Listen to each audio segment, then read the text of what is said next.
Do you find that you're sort of swamped a lot by the days with the Velvet Underground and Lou Reed? Do you find you're harassed by that? I can't say harassed, but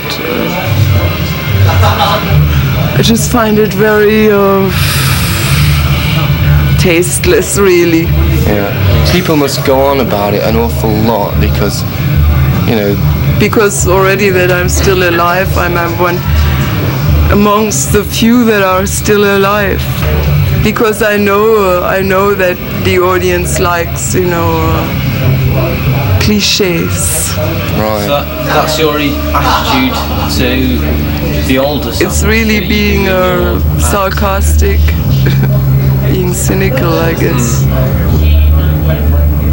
Can't avoid being cynical. What was it like? Well, it had a lot to do with taking LSD, I guess. Yeah. Everybody was taking LSD. What was the exploding plastic inevitable?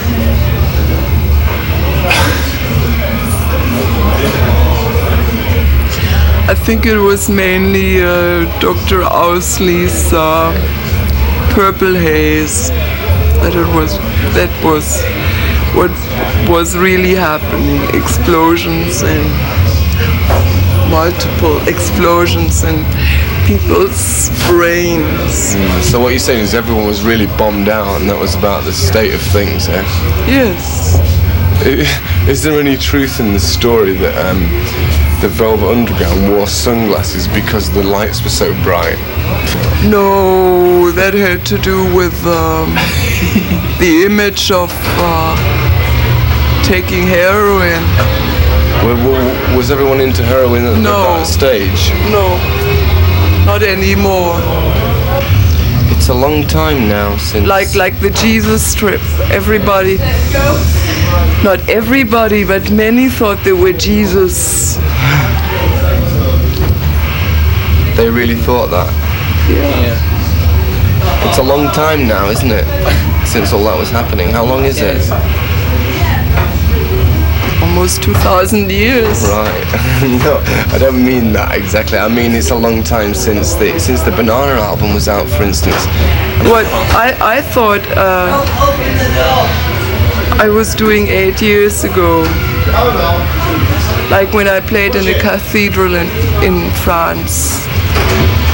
In Reims, there were 6,000 people on the 13th of December 1974.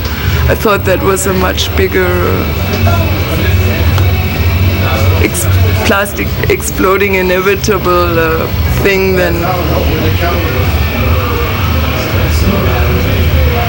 How big a part was than 16 years ago. How big a part in the Velvet Underground was Andy Warhol, in fact?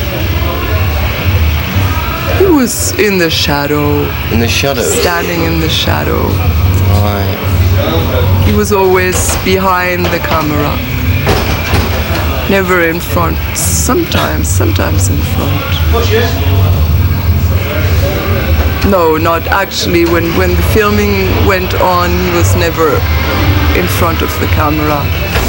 Only in pictures. Still pictures. Right. But he was the one that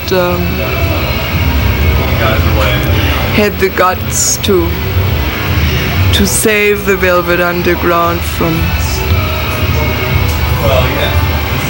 poverty and misery, because they had been thrown out of a place in the village on 3rd Street, the Café Bizarre, because people couldn't dance to their music. So they had no job, so that's when Andy came and saved the situation, and that's when I joined them, because I just come from England. Have you any regrets as to what you've been drawn towards in the past? Regrets? I've no regrets. No regrets at all. No. Except You're that I perfectly was happy with born what a you've done. woman instead of a man. That's my only regret. I've heard that one before, yes.